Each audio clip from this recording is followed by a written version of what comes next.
Today's topic, I've actually been excited about it.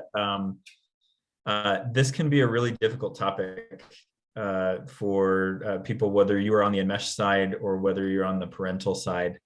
So rather than getting into specific situations and giving situation specific advice, I'm going to talk in principles today. I think when it comes to relationships that are good and beneficial for both people, those are relationships that are guided by principles, not rules. So I'm going to start today with a poem from Khalil Gibran called "On Children," and this kind of captures the spirit of these principles we're going to talk about today. So the poem "On Children": your children are not your own, are not your children. They are the sons and daughters of life's longing for itself. They come through you, but not from you. And though they are with you, yet they belong not to you. You may give them your love, but not your thoughts, for they have their own thoughts. You may house their bodies, but not their souls. For their souls dwell in the house of tomorrow, which you cannot visit, not even in your dreams. You may strive to be like them, but seek not to make them like you. For your life goes not backward, nor tarries with yesterday. You are the bows from which your children, as living arrows, are sent forth. The archer sees the mark upon the path of the infinite. He bends you with his might, that his arrows may go swift and far. Let your bending in the archer's hand be for gladness. For even as he loves the arrow that flies, he also loves the bow that is stable. I think all things in life, the further you get along, the more complexity you add to your life, the more you face this concept of death and decay, old life giving way to new life. And that's the heart of what I think can be difficult for parents, navigating the relationship between parents and children. I think that's one of the reasons why enmeshment happens. Is there can be difficulty in letting go, especially when letting go compounds your loss or has you facing parts of loss that are at the moment too big, too intense. So when we talk enmeshment between a parent and child, essentially what that is the child being required, either explicitly or implicitly, to play a role of support, emotional support for the parent, in essence, softening the blow of the parent's loss. Whether that loss comes from the child growing up and becoming their own person, the loss of a spouse or a partner who is not reliable or intimate with you. When I work with folks on either side of the enmeshment equation, the heart of it is tremendous loss. So Dr. Adams will talk about how he calls it the last spiritual task of parenthood is the letting go of who you thought your child should be, letting go of your claim upon them. Like the poet says here, their life is not yours. You can, what does it say here? You may give them your love, but not your thoughts, because they have their own thoughts. Creating this new life that gets to grow into its own thing. There's loss inherent in that. My spouse and I are there's cycles of that loss. We're going through a pretty intense one right now. Our oldest is 12 years old. And the other day, we're driving in the car, and my wife had just given the boys haircuts, and she turns around to my 12-year-old and says, "You are so handsome." And in the past, it would have been, "Oh, gee, thanks, Mom." But what we get from him is this, "Ugh, I don't want to hear that from you. You're the last person I want to hear that from." And my wife turns to me and says, "Well, I guess that's over." And I said, "Yeah, I think it is." And I reached back and I gave my boy a fist bump, because my wife and I have talked about we want to support their independence, even if that comes at a cost to us. Later that night, my wife and I talked privately, and we both cried at this loss, this evolution with our boy. It's where we want to see him go, but that doesn't decrease the pain. And it's our job to take the pain, not to put it on him to cushion that. For some parents who end up enmeshing their children, part of the pain they have to face is loneliness. It's not uncommon that we'll see in these enmeshed families, these parental enmeshed families, that one parent is absent, is not an adequate partner for the other adult. And there's loneliness to be faced there. There's no way around it. If you and your partner have not created a relationship that works well for the both of you, one or both of you will be quite lonely in that.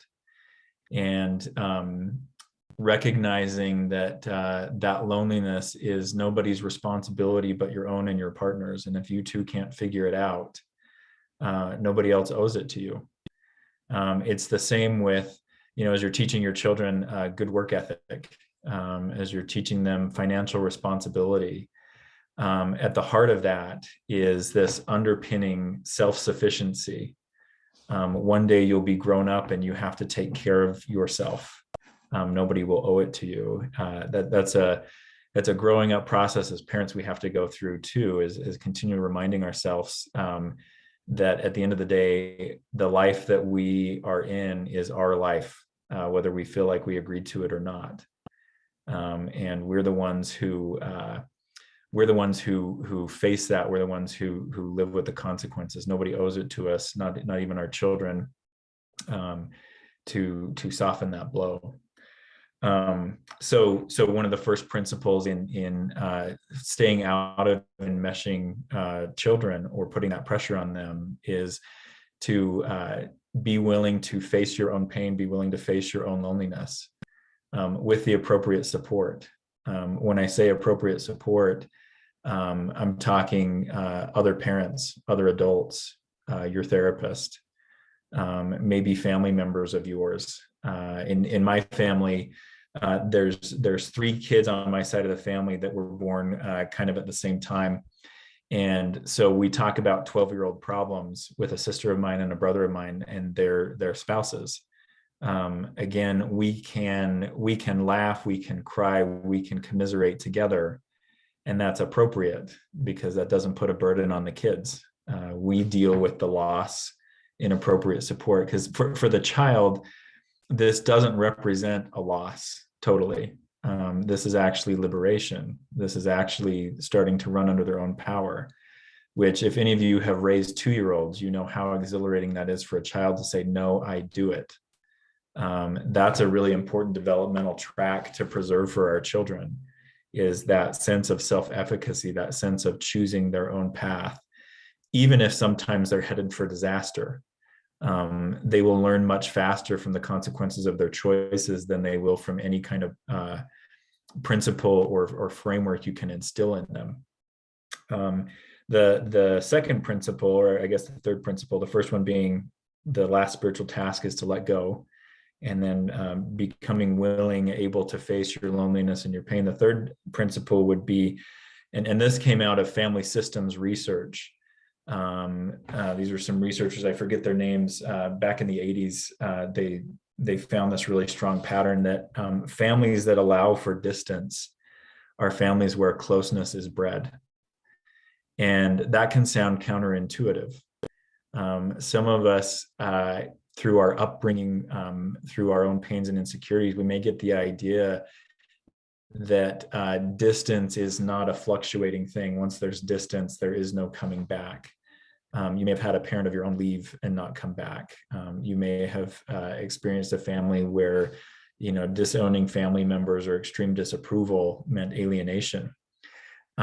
In functioning systems, when there is an allowance for distance, that breeds the desire for closeness. And the greater the distance that is allowed and tolerated, the greater the closeness can be. Think about the difference between working a job that you have to because you have to pay the bills, or you can't leave because you wouldn't be able to get health insurance somewhere else. Think of that feeling of I'm here because I have to be, versus a job you get to work because you choose to be there. It's the same thing with relationships with our children. There's an anxiety that comes in that letting go. They may not choose to come back in the way that you were used to or you'd like them to. Don't get me wrong, there are days where I wish my, burgeoning man of a 12-year-old son would be my little boy again and I would be his hero. But I'm not anymore. He's finding his own heroes. He's finding people he wants to pattern his life after. And some of that is still me. But more and more of that share is going to people that more closely reflect his sense of himself. And allowing that distance, it's amazing when I don't hound him, when I overcome my insecurity, my desire to stay on top of every little development that's happening for him. It's amazing how much he's willing to share with me. He even put me in my place last week. He's a preteen, and all of his friends, I think they thrive on a steady diet of drama. And right now he's in the crosshairs of some of that. And he came home one day from school last week, and I could tell that something was off. And I, gently persisted and, do you want to tell me what's going on? And he finally said, I'll tell you, but I don't want to hear any of your advice. I don't want you to tell me what to do. And I said, deal. I'll just listen. And he was talking and I was listening, and I opened my mouth to ask a question. He said, no advice. And I said, you're right. This is a question. I want to understand a little more what's going on. And we negotiated that. He told me a lot. It was his choice. And in the end, he said, this felt really helpful. Thanks for not making me feel bad. I like to think we don't have a track record of that, but I'm not the one in his shoes. So allowing our children to determine the closeness to us is what allows them to have a desire to approach us. The fourth principle I would talk about here, and this is more of a kind of a watchword. Watch for entitlement and how it manifests in your life, and particularly your relationships. And what I mean by that, you have to back up a little bit and understand how adult relationships work, which is, by the way, if you don't have adult children yet, if you're committed to keeping your children alive, this is where the relationship is heading with them. You'll have a relationship with an adult, not a child. All adult relationships are pay to play. They are not unconditional. Unconditional acceptance and unconditional love, that's what we have a shot at as children. Some of us got that, many of us didn't. And there comes a time where our expectation of unconditional love and acceptance is no longer realistic, because every adult relationship is pay to play. It's about what we give and what we get. All of our adult relationships are a contract. So when it comes to our relationship with our children, we may feel like they owe us their devotion and their loyalty. I would say devotion and loyalty is great as long as you're worthy of it. As long as you're providing something that benefits your child as much as it benefits you. That's the best case scenario in a secure functioning relationship, is we both get what we need from this. And we both decided to give to this in a way that gives us what we need. Entitlement enters in relationships where we may feel like, by virtue of our title, by virtue of our position, that old trope, I brought you into this world. At some point, whatever our kids might have owed us is paid. And especially as you're dealing with another adult, even as your child, recognizing that all relationships are pay to play, that there is no place for entitlement. You owe me because I'm your father, I'm your mother. You have to respect me. The respect comes from what you earn. It comes from what you create together. So part of what we have to work on to keep entitlement in check in our relationships. Entitlement is easy to come across when we feel like there's a big gap, when we're at a big loss. Part of our tasks as adults, like I mentioned earlier, is to develop our own supportive networks, no matter how hard that is, no matter how scary that is for us. That's one of the tasks of secure functioning adulthood, is we find peers, we find support people that can help us take our journey. We have to monitor our own need to grow up and face our losses. Early on in my own addiction recovery, I decided that if all of the mysteries of life could be known at age 24, it's a pretty disappointing life. If I'm fully developed at age 24 and there's no more growth for me to do, it's a pretty low potential. So recognizing that we always have a task to grow up, we always have a task to develop, and recognizing that there is no arrival, I think that's another thing that counteracts this entitlement narrative. There is no point at which I know all. There is no point at which I do all. There is no point at which I do, I know best. I'm learning alongside my child. That's one of the things that equalizes us, makes it adult to adult.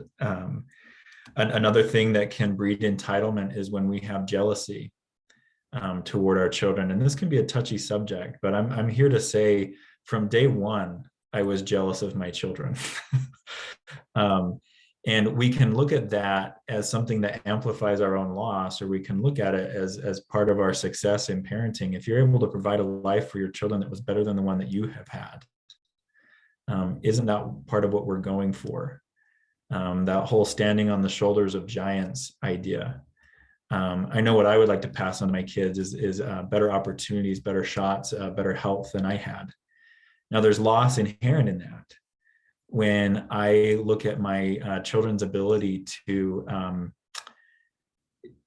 without reservation, tell me what they like and don't like, I hope they keep that. I know I was a part in providing an environment where they could do that. It can also bring up pain because that wasn't an option for me.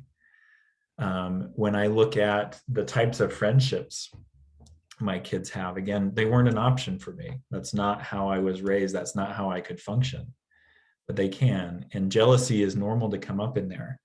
So keeping an eye on your jealousy and actually dealing with it, instead of going into competition with your kids, instead of feeling threatened by that. Again, the whole goal of your parenthood was to create a life that had a better shot at fulfillment than you had.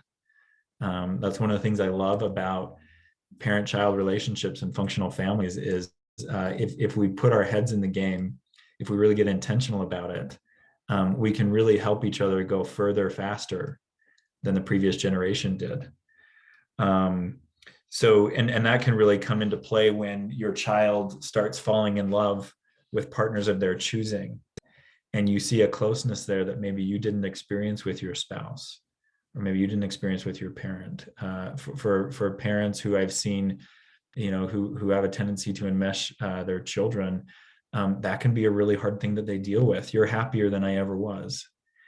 And jealousy undealt with turns into competition. That's where we can see the wedge between child and chosen spouse, and the old mother-in-law or father-in-law trope.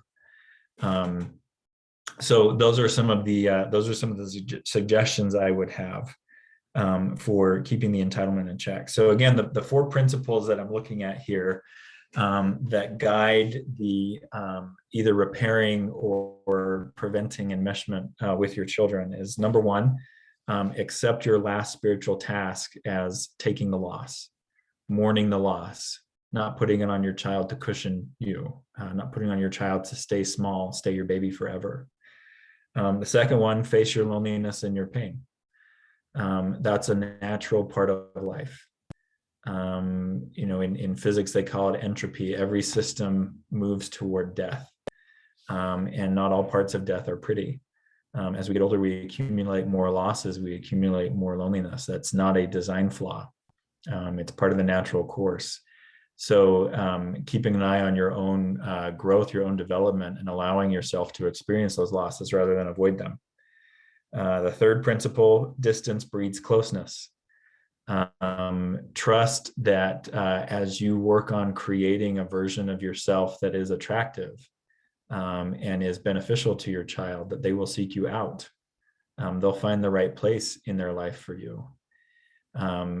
In this regard, I would say quality is more important than quantity. It's not about the quantity of time with your child, it's the quality that makes the difference for them. And then the fifth is keeping entitlement in check. Nobody owes you anything, especially not your children. If anything, it's the other way around.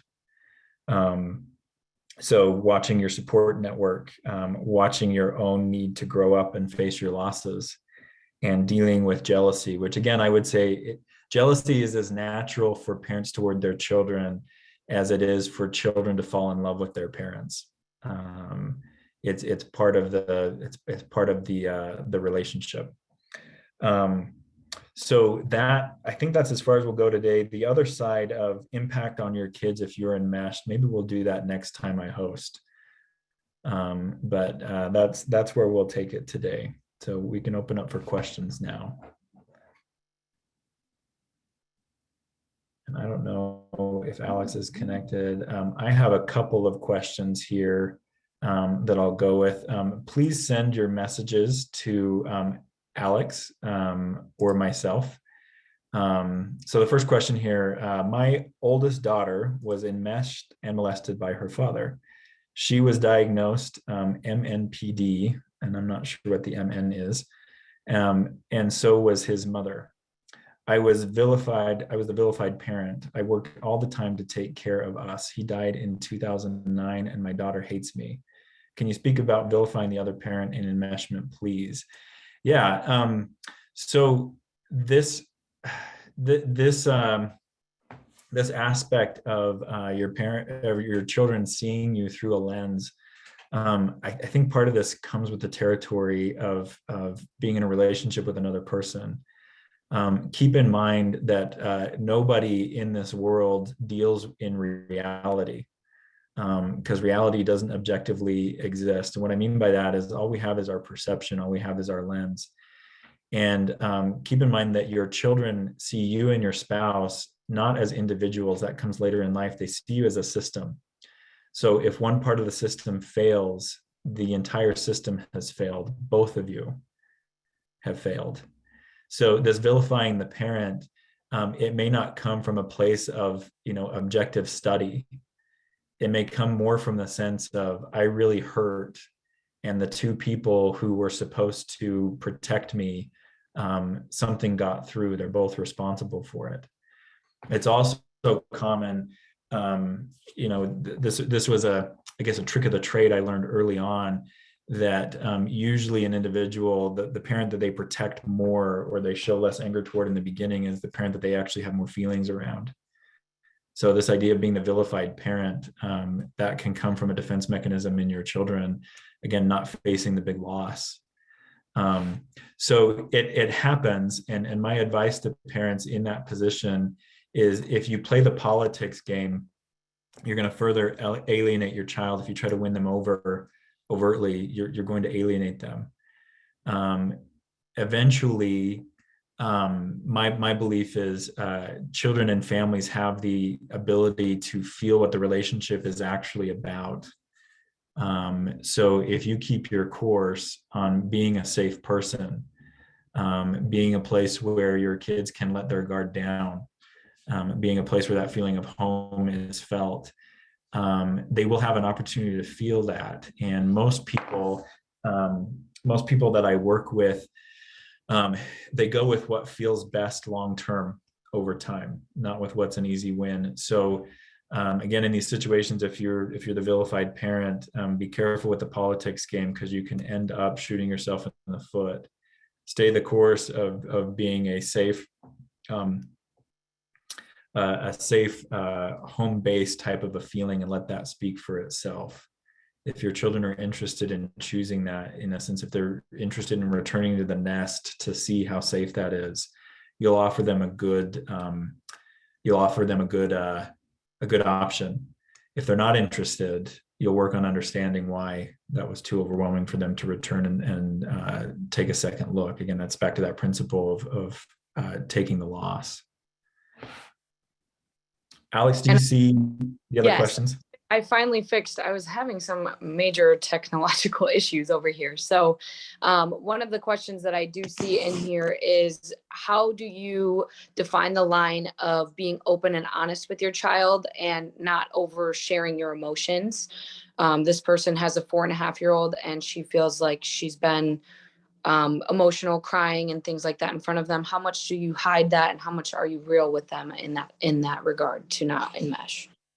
Yeah, I tend to not go the route of hiding the emotion. For me, it's all about age-appropriate information. Kids are, I mean, to put it delicately, they're bullcrap detectors. So if you're trying to tell them that something is not going on when very clearly they can feel it, I think that's a disservice. But again, think of age appropriate information. If you're sad, it's okay. If I had a 4.5-year-old, I would say, Mom, Dad, I'm sad right now. That happens. And then to give them a sense of security, that comes from, here's what I do when I'm sad. I actually feel like right now I'm channeling Mr. Rogers. This man was a genius at helping kids with emotion. I think of the story of, he showed up on set one day and the goldfish, the famous goldfish tank, the goldfish were dead. And the production crew, is scrambling. Well, we have to delay taping because we have to get some live goldfish in there. And he says, no, we're going to deal with this. And the whole arc of the episode changed. And he actually dealt with the death of the goldfish on a show for preschool children, which was revolutionary. And the way he did it was beautiful. There was lots of space for silence. There was talking about life and death.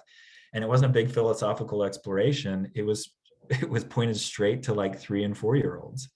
So 3 and 4-year-olds, they can understand a lot if you stay on their level.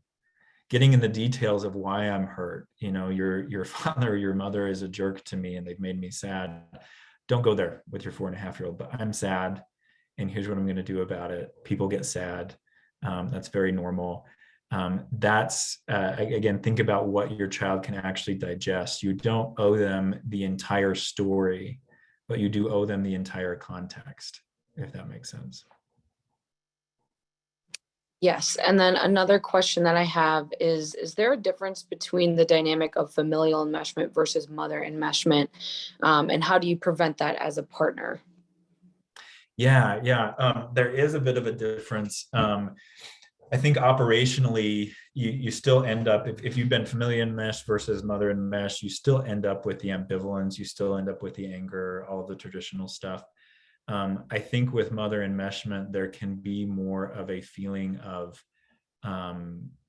pity and duty that drives it. With familial enmeshment, I see it's more of the like upholding the family name kind of pride type of a thing. What was the second part of that question, Alex? As a partner, how do you ensure that that's not going to occur? Yeah, this is something I'll speak from my personal experience. As you can imagine, when I got into this work with Dr. Adams, some of the tenor and focus of my conversations with my spouse changed. And what we had to come to, it was not a one-sided agreement. In the beginning, I probably wasn't great at this, but in the beginning, I think my wife got the feeling of, I thought she could be the enemy. And I had to work really hard to say, no, we're both capable of stunting our children in this way. We need to look out for it. And so we've agreed, and we remind each other of that agreement on what we're going to do. There are times where, again, in that motherly protective, this is my little boy thing, where I have to gently remind my spouse, he needs to face some of this. He said, I don't want to kiss, don't push it. There's times with me where she really has to work on the stern disapproving I can do. She has to help me with that. Hey, you need to back off. You need to ease up. Remember, he's learning. The only way that those agreements work well, and they actually bring us together, is that we've both agreed to where this should go. We've worked on a unified vision. So when she starts to enforce or correct on me, I don't take that as intrusion. I take that as a reminder, and I'm appreciative. So getting intentional about how you are going to raise your children, what you're going to give them, I would say is the guidepost there. Those of you that sent direct messages to me, if you could send them to Alex so she can see them. There's a couple here that I can't answer the questions and track those at the same time. So if you could resend those to Alex, she can read the question out loud. I do have a couple of questions that I've received. What is the typical age of individuation, or does it come in stages where there's just certain decisions that you have to make? And how do you encourage that if the child is the one that is kind of trying to stay close to you and not want to be individual? Yeah. So individuation happens all the way along. I would say some of the most obvious ones. I mean, I have a 9-month-old daughter who's showing preference for who holds her right now. That's individuation. Part of encouraging that is you listen. When she wants to go to mom, when mom is busy with something else, I take over what mom is doing, so mom's available and we can respect the kid's choice. That whole like no as a favorite word, that's another individuation point. Around age 9, 7, 8, 9, we see kids start to shift their focus, their sense of belonging from the nuclear family to their peer group. And again, part of how we support that is, I have a 9-year-old and I have a 12-year-old. And it's interesting to see the differences there. My 12-year-old is definitely on the side of my peers are the most important people in the world to me. And so I get to know his peers. I talk to him about what he's experiencing.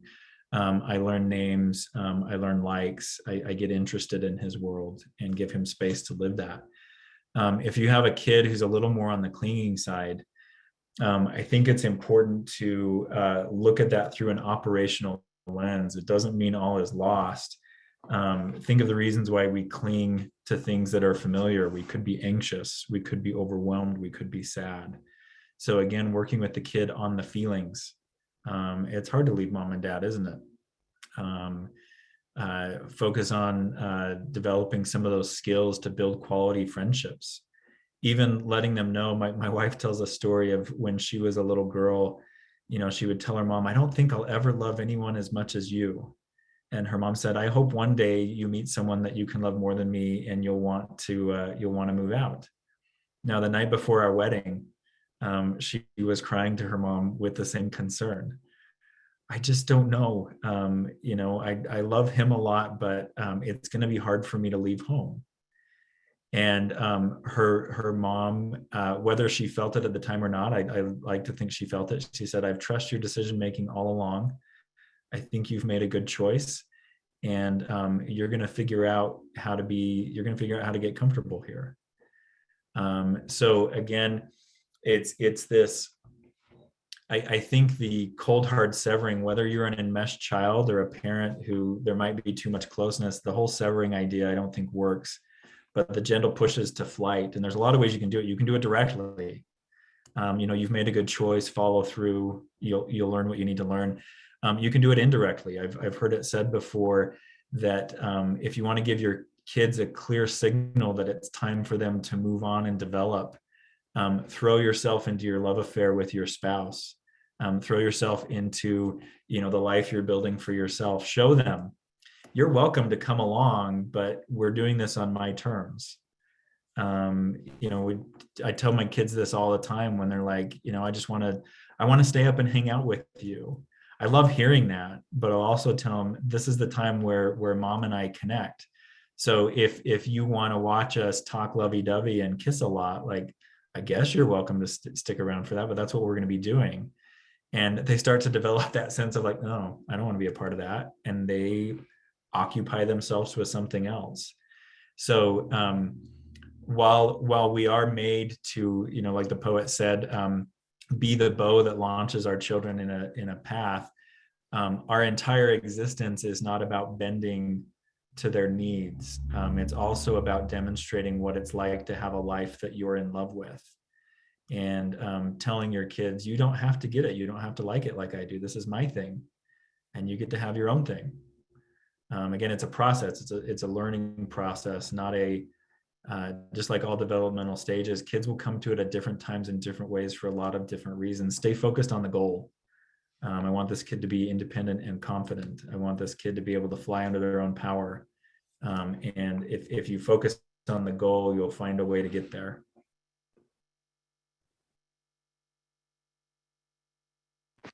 Reading some of the questions.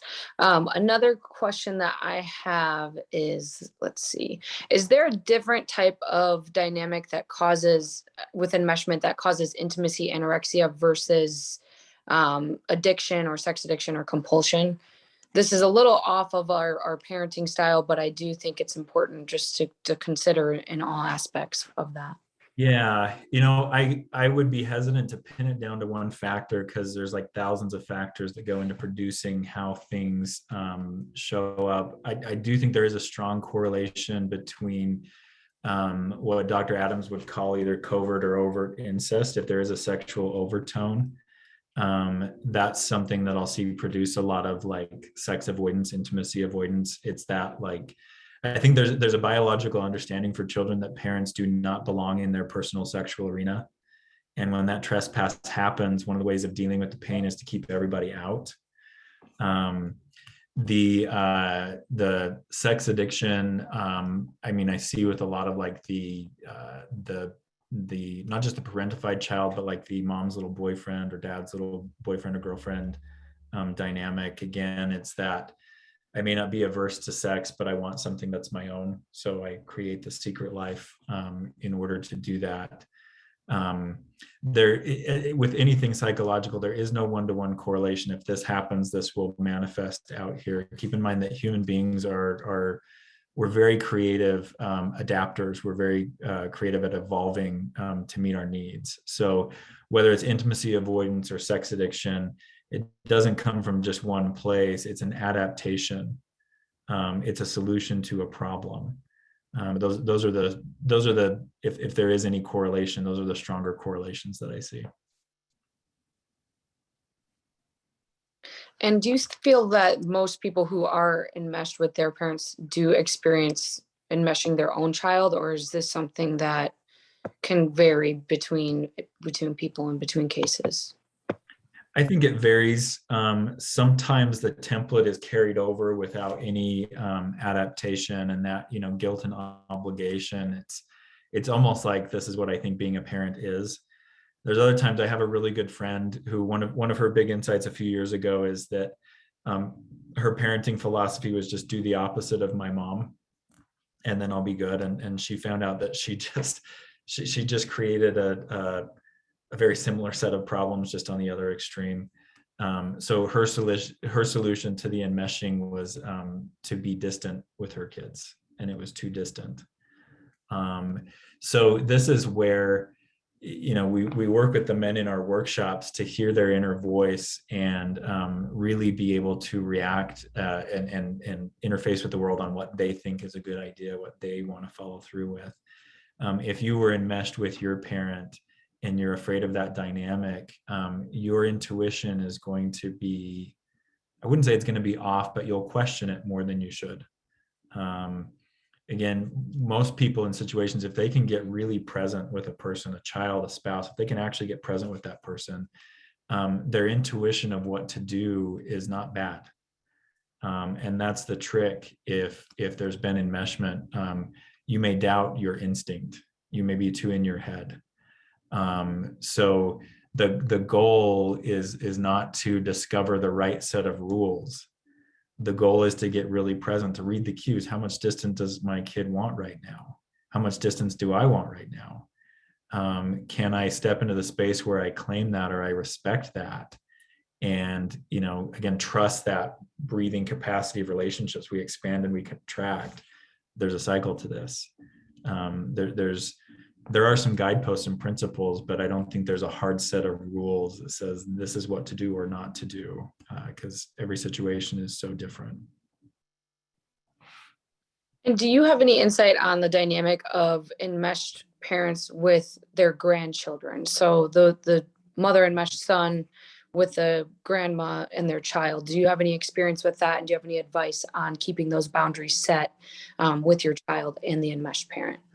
Yeah. So again, I don't necessarily see a monolithic, set of rules here, but some things that I tend to see is if say, for example, you have a grandmother who, the enmeshment quality is kind of possessive of her son.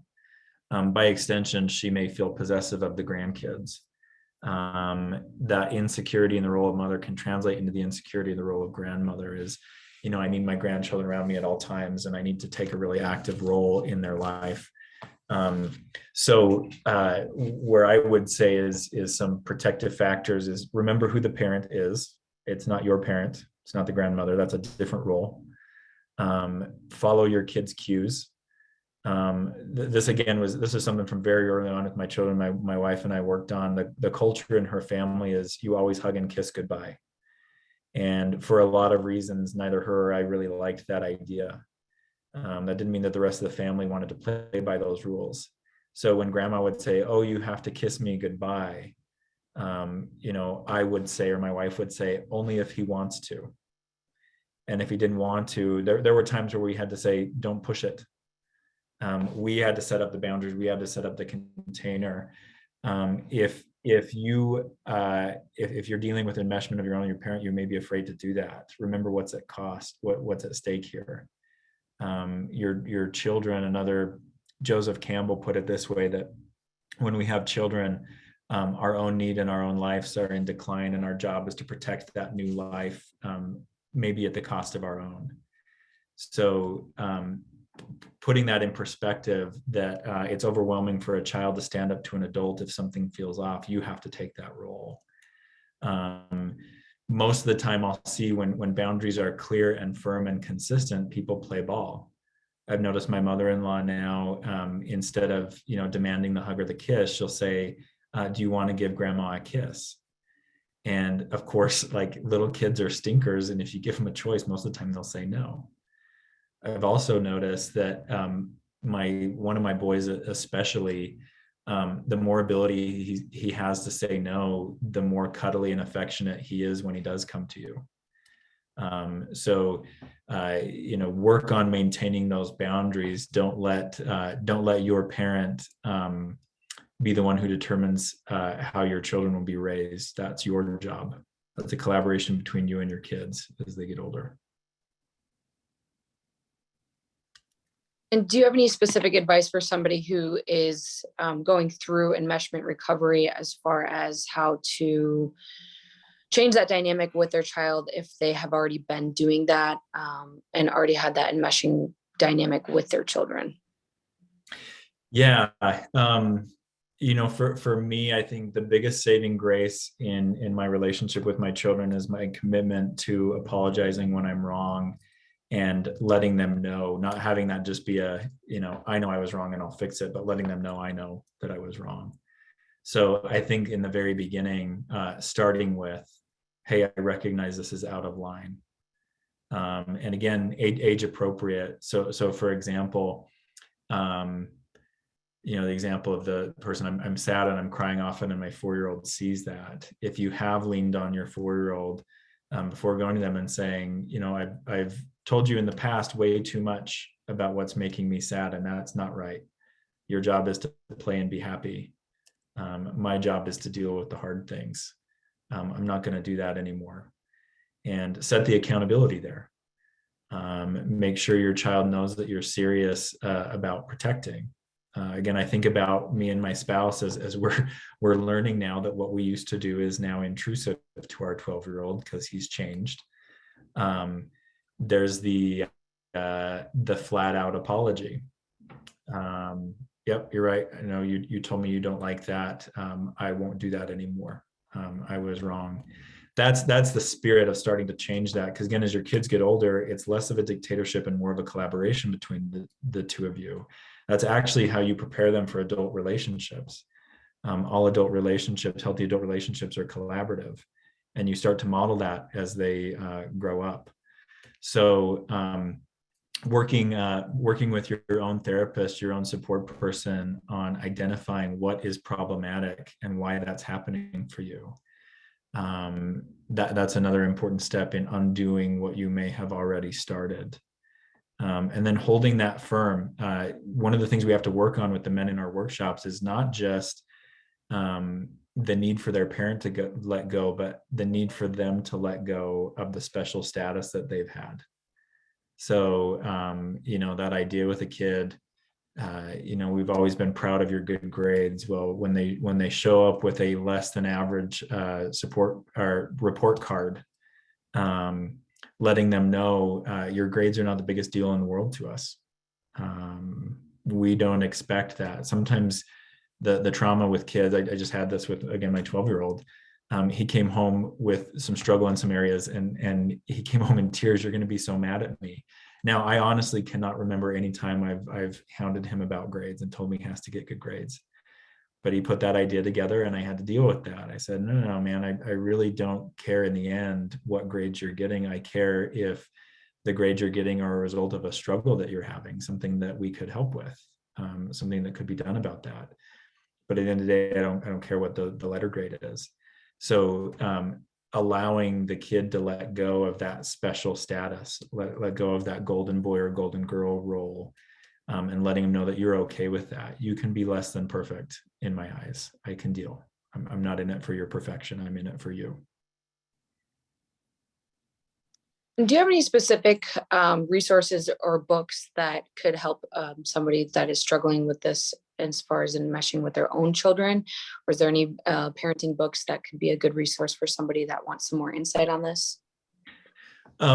With enmeshment specific, unfortunately, I'm not super aware of a ton there. A go-to for me with family relationships is actually the Big Book of Adult Children of Alcoholics and Dysfunctional Families.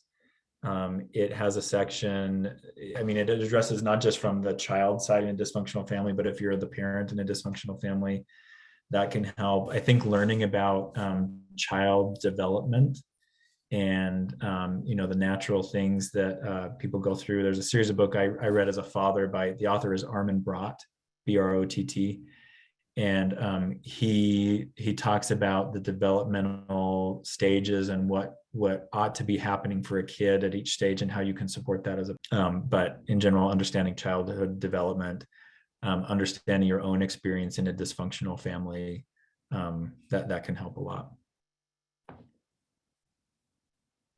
I don't see any other questions on my end. I don't know, obviously, with my technical difficulties over here, if I was missing any. But if you have any on your end, then we can look into that. And then we can talk about some of the workshops that we have coming up as well. Yeah, there's one here. Let me just preview this to see if it's one that we've already answered here. There's one that came directly to me.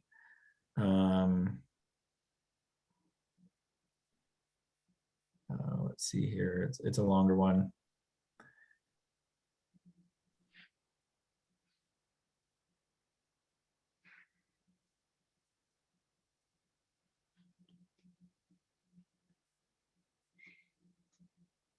Okay. So the gist of this question is, this person talks about my mom and I were enmeshed, alcoholic father, which it's really common in enmeshed systems to have a distant parent or an addicted parent, violence toward mother, abuse. Spoke up about it. Mom has not wanted to face it, and is resistant to dealing with the reality. So the question is this common, and how do you handle the resistance in parents? I would say, yeah, it is common. Remember, when it comes to grief, one of the first stages that we greet grief with is denial. It's a self-protection move. So how to handling the resistance in parents, there's not much you can do beyond an invitation to deal with this with me. Let's look at this realistically. You can't force your parent to do that any more than they can force you to live in their reality. So then it becomes a matter of not rectifying this the desired way or the ideal way, but taking charge in your own life, setting your own path. If you need the people around you to deal with a certain level of reality, that means that your parent can't be one of those close people to you. And it then becomes your task to, if you want a relationship with that parent, find out who they are and the terms that they can function on, and don't expect more of them. There's loss in being a child too. I've worked with people who want nothing more than to have an emotional heart-to-heart with a parent, and the parent is incapable. And every time they forget the parent is incapable and they go with their, heart on their sleeve, they end up hurt. And the pain is real. What you're going to do about it is up to you. Remembering, I've told the men that I work with in the workshops, sometimes you have to hold your parents as, these are the weird older people that I have known for a really long time. And that's the truest thing you can say about the relationship. And as long as you remember that's what it is, you don't get yourself into pain. So handling the resistance is not breaking through it. It's you deciding the space that is appropriate with that parent. And instead of relying on them to keep up their end of the bargain, it's getting clear in yourself what you must remember and what you must do. So unfortunately, sometimes we don't have a collaborative relationship in families. It's very one-sided. So you have to be able to take a cue from how the system works and make sure that the one-sidedness of it doesn't leave you getting run over. So if it's, I don't talk to you about my dad, or I don't talk to you about family stuff, we can do surface stuff, that's fine. You have to hold that boundary. And it may not be your duty to explain to the parent or have them accept why that is the case, but more just saying, if we can stick to these topics, we'll be fine. If you want to get outside of that, I'm not talking to you about that. That's how I would deal with that resistance. I've definitely learned a lot today. As somebody who is not a parent yet, I feel like a lot of things to keep in mind in that respect. But we are running out of time. So I will just go into a little bit about the workshops. We are looking into creating a workshop eventually for parents and understanding that dynamic. Currently, we have the Mother Enmeshed Men coming up in June. We have an in-person one